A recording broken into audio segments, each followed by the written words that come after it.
Well, welcome back to my shop, the Atlanta Woodwright Studio. I'm gunmaker Chris Knerr, and this video is going to be on wood selection. Okay, throughout the rest of these videos, I do have to confess to one thing. I have a very serious case of dyslexia. Numbers just don't make sense to me. So you'll notice lack or dearth of anything referencing numbers. I use proportions, and I just, over the years, have a few patterns that I use. It keeps things really simple, and if you want to add your own numbers, that's fine, but the fashion that I do it in, you'll see, well, it should work for you just as well. There's not all these numbers to take care of. To begin with the general parts, I would like to clear up some myths. First one is seasoning and drying. A lot of the times you'll see where they claim they've been air dried for 1 year. Okay, they're air dried, but it takes about a year per inch to dry out a chunk of wood. Now if you've got a 2.5 inch thick chunk of lumber, 1 year is a good start, but it's not going to go very far. It is far enough though, the humidity is down low enough, you might be able to chance it. But there's one more big important part, in that seasoning. And I really can't stress how important seasoning is. The seasoning, of course, gets its name from, it has to go through several seasons. The blank has had all the weight of all this tree sitting on top of it. In addition, there might be a creek or a stream on one side, so the tree starts leaning that way because it grows better on that side. And maybe some sunlight on another side, and all of a sudden this tree gets twisted and all this abuse that's going on. Of course, your stock, which tends to come from the lower part of the tree, is going to have all the stress on it. Well, now you've cut all the tree off from above and below this stock. The stress is gone that's been holding it in place. Well, this stock is going to twist and turn itself until it's, well, like you and me, it's going to relax. If you let the wood go through several seasons, a minimum stock will sit in my shop for 5 to 10 years after I hear the people I bought it from tend to claim the same amount of time. That might be a little excessive, but a minimum of 3 to 5 years for it to go through this. And you'll see how much this thing does stress. By the way, it will de-stress itself, whether it's a blank like this, or you have metal in it and made it into a gun stock. Unfortunately, that's just Mother Nature and the way she's going to work. And one of the things I did forget to mention, now that I recall, is kiln drying. Kiln drying definitely will drop the humidity. Of course, there's a payoff. Wood's going to be quite a bit darker. It's just one of the chemical reactions that goes on versus air drying. For an example, have a look at these two. You can see how dark the full blank is versus this very light colored semi-inletted one. Okay, and then of course the kiln drying does not season the wood. That is totally separate and should not be confused with the drying process. They really are different, and the seasoning really does take a precedence, a big one. So don't be too surprised if you don't have the patience to wait and you end up with problems down the road. Okay, the next thing, of course, is inletted versus, or semi-inletted versus doing it all by hand. As you can see, the insides of these are not that dissimilar. And if you look at the bottom, again, not that much difference. This, of course, this one took a whole lot longer, a lot more work than just buying one here. That's 98 to 99%. Well, the difference is, first of all, this will fit, and I know the wood's stable. This one, which comes already pre-made, is going to look like everybody else's on the gun range or when you go hunting. There's not going to be a great deal of difference. Okay, now with the semi-inletted, a couple of things to point out. This does save a great deal of labor. Well, that's the idea behind it. the metal that fits into it's going to be a little tight. Pretty much you can get things to fit with just a scraper and sandpaper. Also, you're going to have to put up with little things. I don't know if the video camera can pick it up, but this fore-end tip does have some gaps in between the light colored wood and this darker, looks like walnut. Well, you're going to be stuck with it, whereas if you've done it yourself, well, hopefully you won't have those gaps. Things like an oversized butt pad, we all know how to take care of that. You can put together this in, well, probably 20-30 hours and be out at the shooting range making noise.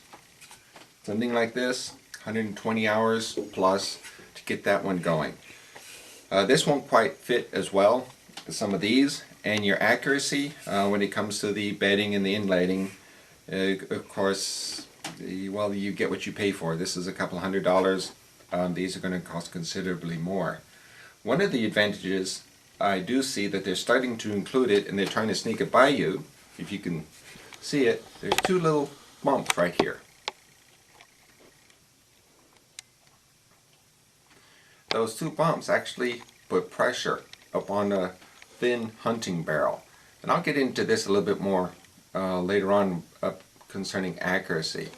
That is intentionally made to rest against the barrel. Okay, now the next we are going to consider is just what kind of firearm that you're going to be stocking.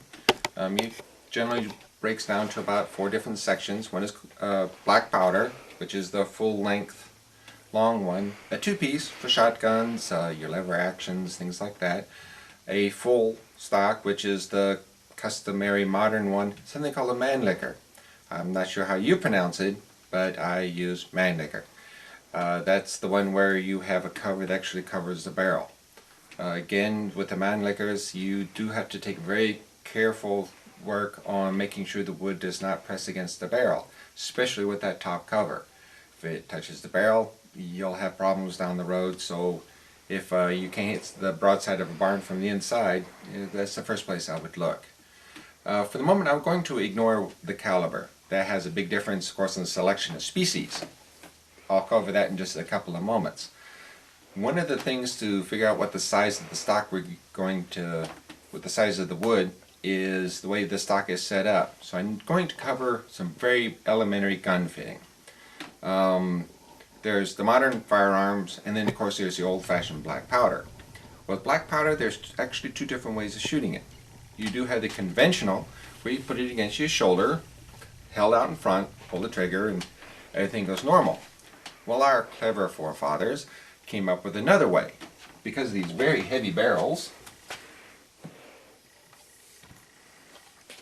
made them very front heavy. So what they've learned to do, and you can see this very sharp points, the top and the bottom, if you held that against your shoulder, it's not going to take too long to make a dent in things that you don't want. Well, the idea was they actually set this against the top of their bicep, and it went like this, and they held it across their body. And now if you'll notice, this is almost the balance point of this firearm. I have my elbow is almost against my ribs, so all this weight is actually carried through my bones, and I'm not trying to muscle it. Muscle, you end up shaking, and well, the front end of this thing wiggles enough as it is. So you want to hold it, and away you go. And this is the way this style is shot. It's very comfortable, especially with this long barrel. Makes life a whole lot easier. Okay, now to the subject of gun fitting. I'm just going to touch on the basic elements of what I'm referring to. I never buy a stock that's less than 2.5 inches wide. Yes, it's a lot of places seem to be very reluctant to sell you one that wide, but it really is necessary. And for you to understand it, it's only fair that I tell you what it's about. When you're fitting a gun, the first thing that you want to look at is shoulder it and just see where things line up. When you shoulder the gun, it does have a particular place to go. If you relax your arm and you'll feel where your collarbone comes along the side, there's a dip. This is right where the part of your scapula comes over and forms the top of the socket. there's a dimple in here, and if I can do this without dropping my gun, when you hold your arm out, immediately you'll feel muscle jumping out to cover up where this dimple is.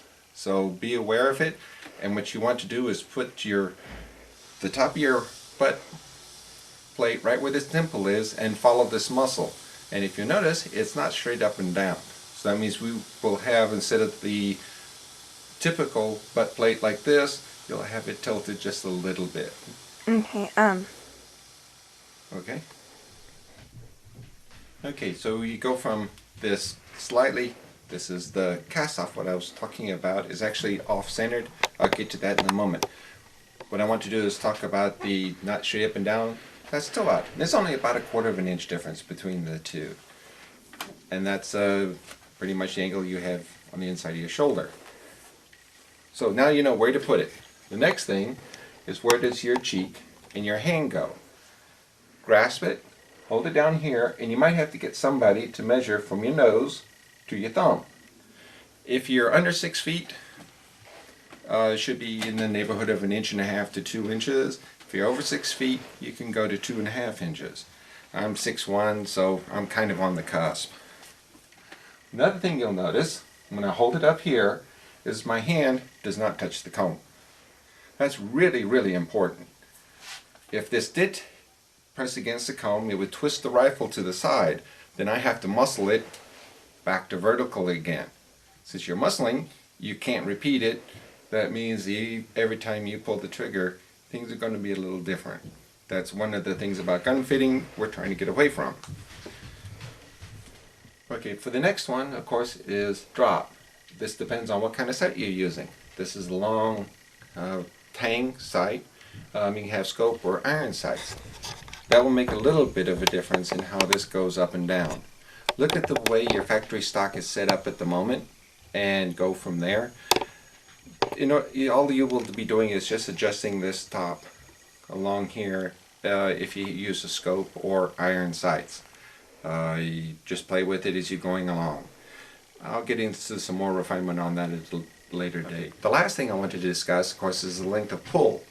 You know where your thumb is in relation to the back of this stock. I'll push it forward and backwards. And I guess to figure out the last little bit is from here to your trigger. A lot of people keep talking about this length of pull, where you put the butt in your elbow and hold your finger straight up. That's the most ridiculous thing I've ever heard of. I know how to fit a gun. As you can see, this would have made it way too long for me. And everything would have been shoved out in front, way too far. And this is the story with most people. Rather than being making this too long, I have very long arms.